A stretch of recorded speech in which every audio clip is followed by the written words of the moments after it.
are starting Geography Chapter 4 Climate. Now in this chapter we will study about climate of India. In the last two chapters you have read about the landforms and the drainage of a country. Drainage is not the part of the syllabus. These are two of the three basic elements that one learns about the natural environment of any area. In this chapter you will learn about the third, that is the atmospheric conditions that prevail over our country. अब इस chapter में हम पढ़ेंगे कौन से atmospheric conditions prevail करते हैं हमारी कंट्री में. Why do we wear woolens in December? Or why it is hot and uncomfortable in the month of May? And why it rains in June, July? The answers to all these questions can be found out by studying about the climate of India. Now, why do we wear woolens in December? It is a very basic question कि ठंड होती है. ठंड क्यों होती है? इसका answer uncomfortable क्यों होता है in the month of May? Due to humidity. But how? So ये क्वेश्चंस, इन क्वेश्चंस के आंसर्स कैसे, क्यों, ये हम पढ़ेंगे. Okay. Now what is climate? Climate refers to the total sum of weather conditions and variations over a large area for a long period of time, more than 30 years. That is known as climate. अब climate same रहता है, basically weather change होता है. Okay. This is the main difference between climate and weather. अब weather के बारे में पढ़ते हैं. Weather refers to the state of atmosphere over an area at any point of time. So weather क्या है? एक एरिया के ऊपर जो एटमॉस्फेरिक कंडीशंस है एक पॉइंट ऑफ टाइम पे, उसको वेदर बोलते हैं. Weather can vary. दिन में अच्छा वेदर था, रात को not so good weather. But climate remains the same. The elements of weather and climate are the same, that is temperature, atmospheric pressure, wind, humidity and precipitation. जो elements होते हैं weather और climate के, वो दोनों same है. So similarity between weather and climate क्या है? Temperature, atmospheric pressure, wind, humidity and precipitation. You may have observed that the weather conditions fluctuate very often within a day, but there is some common pattern over a few weeks or months, that is days are cool or hot, windy or calm, cloudy or bright and wet or dry. On the basis of generalized monthly atmospheric conditions, the year is divided into seasons such as winter, summer और rainy seasons.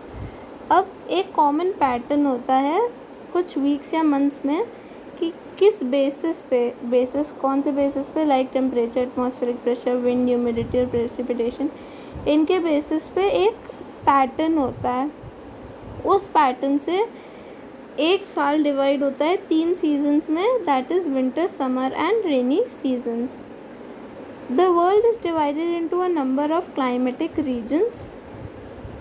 Now जो world है वो बहुत सारे number of climatic regions में divided है. Do you know what type of climate India has and why is it so? Well, we will learn about this in this chapter. India का कौन सा क्लाइमेट है और ऐसा क्यों है, ये हम इस चैप्टर में पढ़ेंगे. Now did you know the word monsoon is derived from the Arabic word mausim, which literally means season. Monsoon refers to the seasonal reversal in the wind direction during a year. Monsoon क्या है? एक seasonal reverse है direction का जो एक साल में आता है during a year. So if I ask what is the difference between climate and the weather, so it is basically the first line of climate and the first line of weather, because उसी में include होता है that climate refer करता है total sum of weather conditions and variations over a large area for a long period of time. और weather में क्या है, weather refers to the state of atmosphere over an area at any point of time. Okay. If I ask the similarity is that the elements of weather and climate are the same, that is temperature, atmospheric pressure, wind, humidity and precipitation. Okay. Now coming over here, the climate of India is described as the monsoon type. अब climate of India क्या describe करा गया है, as the monsoon type. In Asia, this type of climate is found mainly in the south and southeast. अब Asia में इस type का climate सिर्फ साउथ या साउथ ईस्ट में ही पाया जाता है. Despite an overall unity in the general pattern, there are perceptible regional variations in the climatic conditions within the country. अब अगर एज अ होल देखा जाए तो मॉनसून टाइप है, ठीक है, बट ऐसे कई रीजनल वेरिएशंस भी हैं जहाँ पे कम होती है, ज़्यादा होती है, नहीं होती है. Let us take two important elements, temperature and precipitation. अब हम दो important elements के बारे में बात करेंगे, temperature और precipitation, और एग्जामिन करेंगे कि कैसे प्लेस टू प्लेस और सीज़न टू सीज़न ये दोनों चीज़ें टेम्परेचर और प्रेसिपिटेशन डिफ़र करती हैं. In summer the mercury occasionally touches 50 degrees Celsius in some parts of Rajasthan desert, while it may be around 20 degrees Celsius in Pahalgam in Jammu and Kashmir. So एक summer के time पे अगर Rajasthan side में देखा जाए तो 50 degree Celsius तक जा सकता है, और दूसरी साइड जम्मू एंड कश्मीर में देखा जाए तो 20 डिग्री सेल्सियस पे. On a winter night temperature at Drass in Jammu and Kashmir can be as low as -45 degree Celsius.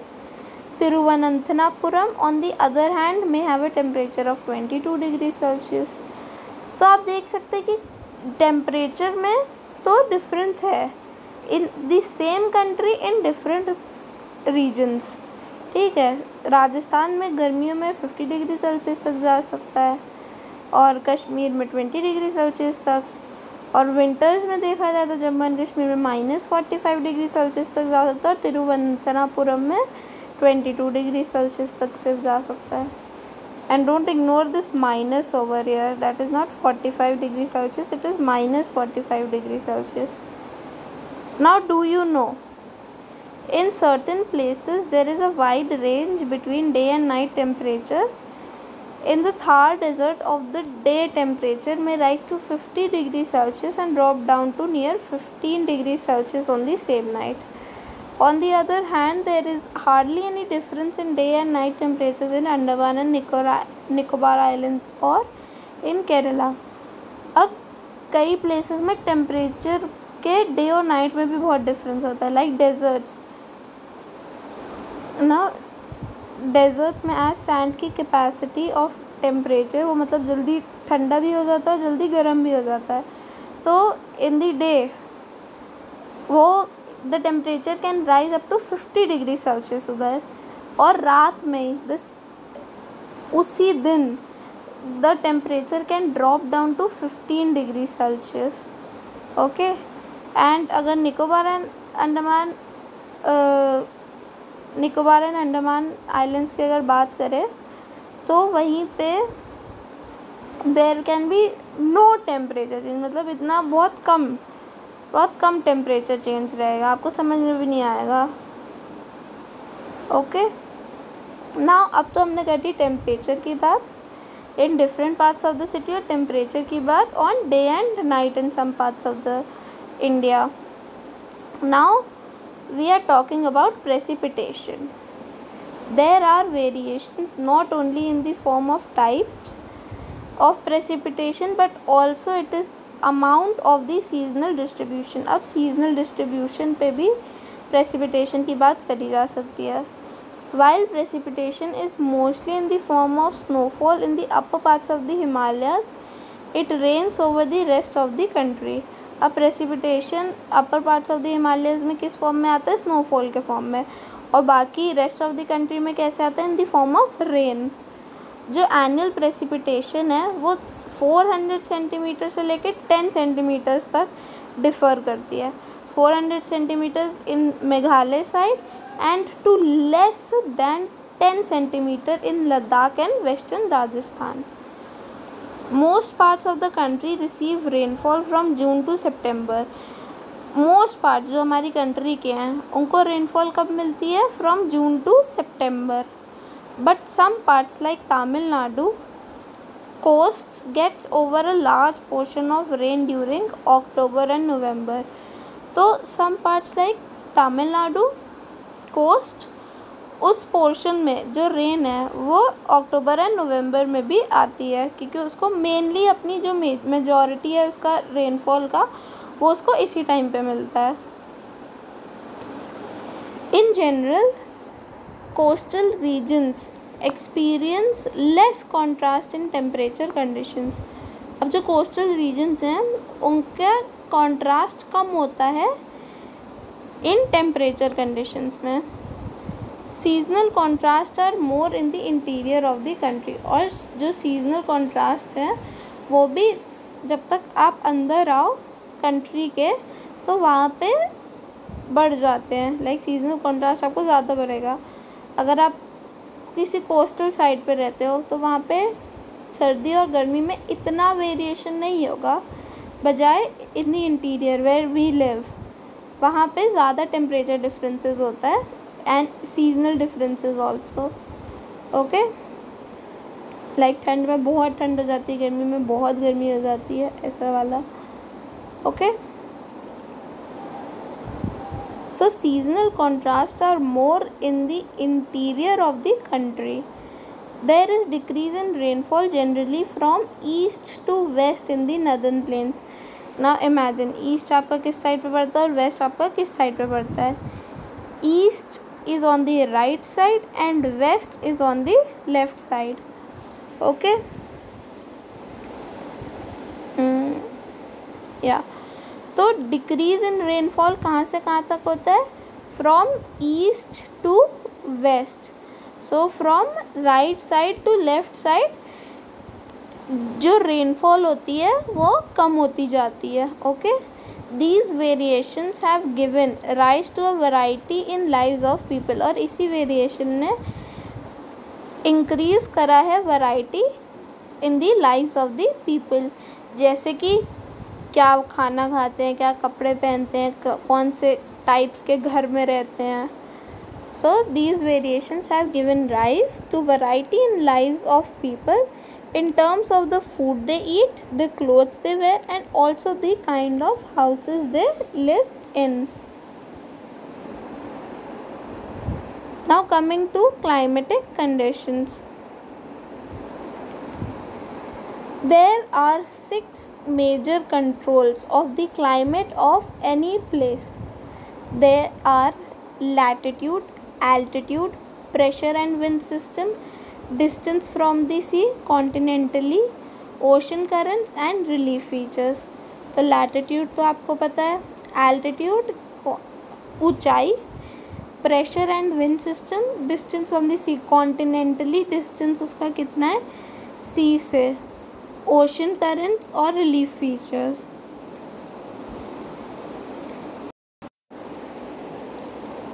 Now we will see how these 6 major elements control climate of a place. कैसे ये जो 6 elements हैं climate के वो control करते हैं climate को एक certain place पर.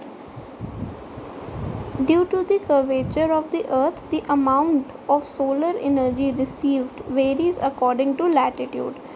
तो एक जगह कितनी सनलाइट रिसीव करेगी वो किस पे डिपेंड करता है? लैटिट्यूड पे. As a result air temperature generally decreases from the equator to the poles. और इसी रिज़ल्ट का जो एयर टेम्परेचर होता है वो डिक्रीज़ कर जाता है equator from the equator towards the poles. As one goes from the surface of the earth to higher altitudes, the atmosphere becomes less dense and temperature decreases.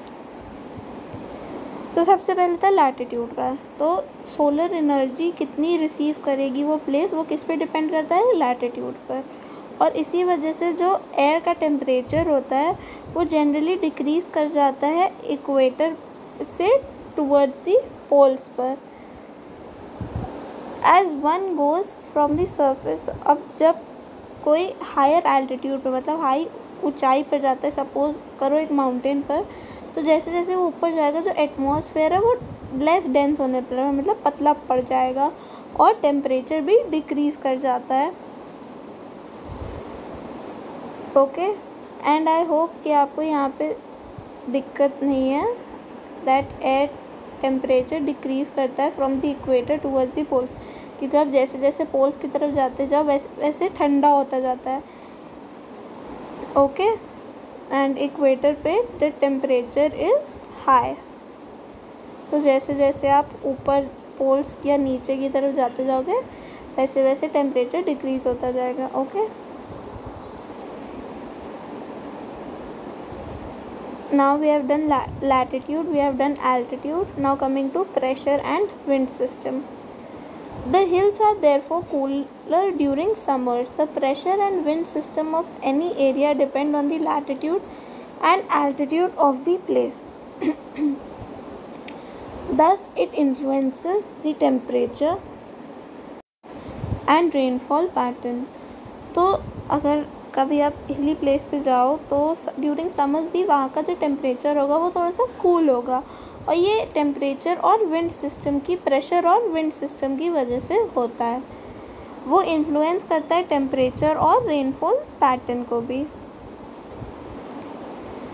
Now coming to distance from the C.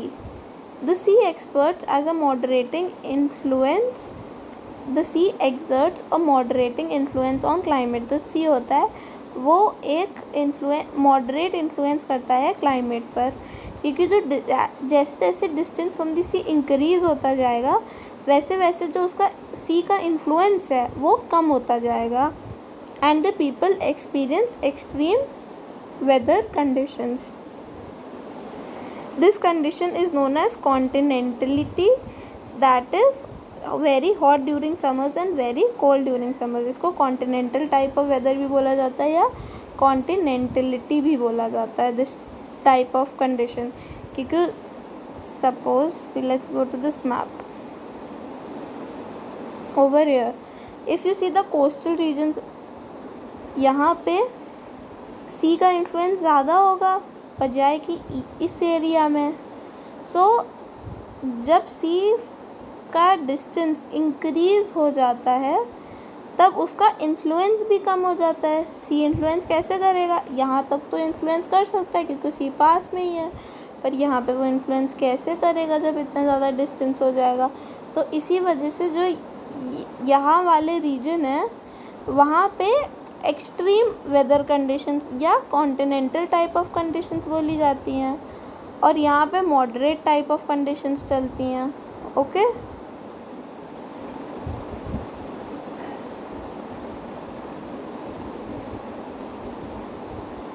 now coming to ocean currents.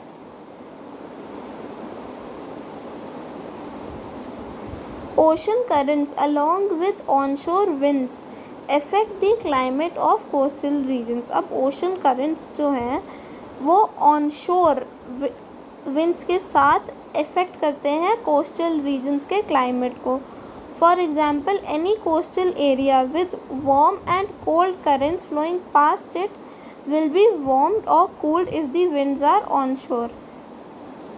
Okay. So अगर कोई coastal area है उस type उधर उसका जो climate है वो ocean currents पे भी डिपेंडेंट होगा. अगर जो ओशन करेंट्स हैं वो ठंडी है तो उधर का वो क्लाइमेट या वेदर ठंडा कर देंगी, और अगर वार्म विंड्स चल रही हैं, वार्म ओशन करेंट्स चल रहे हैं तो कोल्ड चल रहे हैं तो कोल्ड हो जाएगा उधर का, ठीक है। जिस हिसाब का करंट चल रहा है उस हिसाब का वेदर हो जाएगा, ओके। अगर विंड्स कॉन्टिनेंट पे अंदर कोस्टल रीजन पे वो ऑन शोर आ गई, मतलब उधर आ गई हैं, अगर नहीं आई है तो कोई दिक्कत ही नहीं है। Now I would like to clear one thing. मैंने बोला कि ओशन करंट्स अगर कोल्ड होंगे तो कोल्ड एटमॉस्फेयर हो जाएगा, अगर वार्म होगा तो वार्म एटमॉस्फेयर हो जाएगा वहाँ के कोस्टल रीजन का। What are ocean currents? Ocean currents होते हैं direction of ocean water, okay. So अगर वो कोस्टल रीजन पर वो ओशन करंट आया, ocean currents are very predictable, okay. उनका मूवमेंट सब पता होता है, and there are 5 types of ocean currents also, okay. If you want to know more about ocean currents, you can search for yourself. So let's coming back over here. So ocean currents जो अपने साथ जो wind होगी, अब ocean current अगर cold चल रहा है तो उसके ऊपर की जो विंड होगी वो भी कोल्ड ही होगी, और जब जो वो विंड कॉन्टिनेंट पे एंटर करेगी कोस्टल रीजन पर, जब वो आएगी तब वहाँ का भी मौसम ठंडा हो जाएगा। सेम विद अगर वार्म करंट आ रहा है उसके साथ वार्म एयर भी आएगी, तो जब वो वार्म विंड आएगी तब वहाँ का क्लाइमेट वार्म हो जाएगा, okay. So it will be warmed और cooled if the winds are on shore, मतलब ऑन शोर का मतलब वो विंड्स शोर पर आ गई हैं, okay. And we will do the relief feature in the next video and in detail also, okay. ये अभी तो हमने बहुत ब्रीफ में करा था।